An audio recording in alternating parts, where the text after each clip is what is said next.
Because to this point, you hadn't done anything on camera. No, I had my first professional job. So I graduated college. Okay. And I didn't move to LA until 3 weeks later. Okay. So I actually graduated the very next day. I flew to London. What? To go visit a guy I was dating because I'm an insane person. Because he was doing a show on the West End at that point. Whenever there's a weird travel, it's always a guy. I went to London for 5 days for a dude, and then I came back, and I was in Jersey for 2 weeks. Okay. And during my senior year of college, I had actually signed up.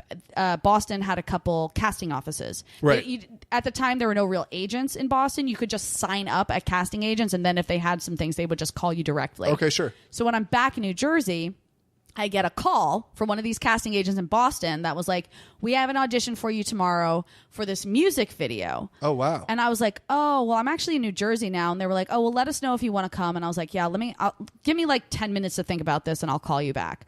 And I got off the phone with them and I was talking to my dad about it. And he's like, you want to drive up to Boston just for like a music video audition? 5 hours? It's like 6 almost. 6, jeez. And then I got on the phone with my buddy Jason, who's a musician, and I told him about it. And he was like, it was for this band who I had never heard of them.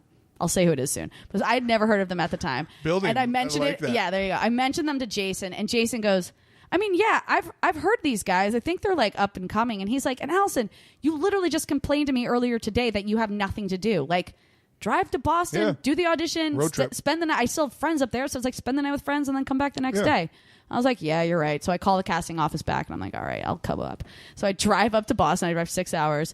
I like drop my stuff off at my friend's place, go over to this audition, and I'm in the room with the director. And he's like, have you heard of this band before? Brand New?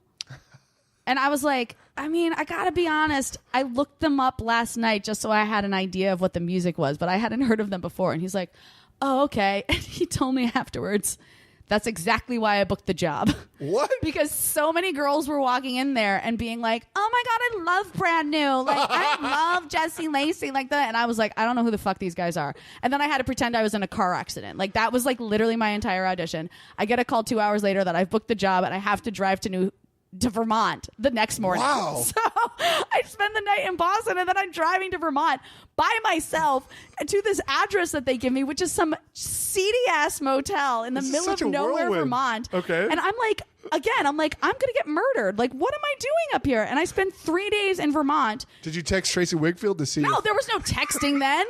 I mean, there might have been texting. I might be exaggerating, but you know what I mean. I don't even know if my cell phone worked in Vermont. Right. And so I spent 3 days with this band Brand New shooting this music video for the Quiet Things That No One Ever Knows. Wow. And then I come back to Jersey and they were having an album release party that week in New York. So they invited me to go and I go to this. It's at the something ballroom. I forget the name of the venue in New York. And I go there and the album came out that morning. Wow. And I'm standing in this upper deck VIP section. I'm watching the band play and I'm listening to the crowd sing along to every single word of this album that came out 8 hours prior.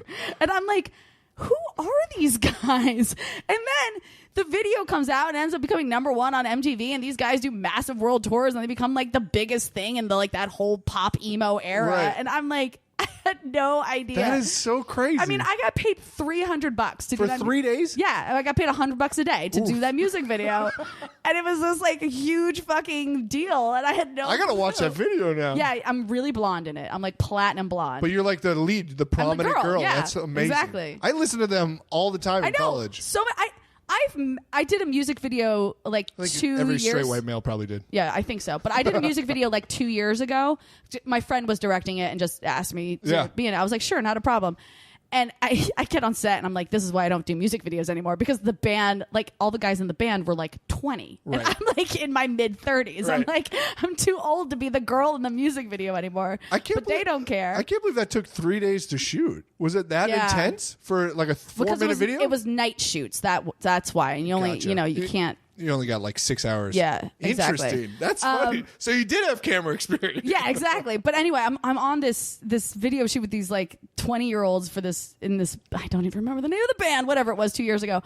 And the lead singer like asks me, he's like, have you ever done a music video before? And I was like, yeah, I've actually done a couple. I was like, my first music video though was for this band called Brand New. And he's like, oh my God. And he lifts up the sleeve to his t-shirt and he has the astronaut from their album cover tattooed on his arm. And I'm like, this is so weird.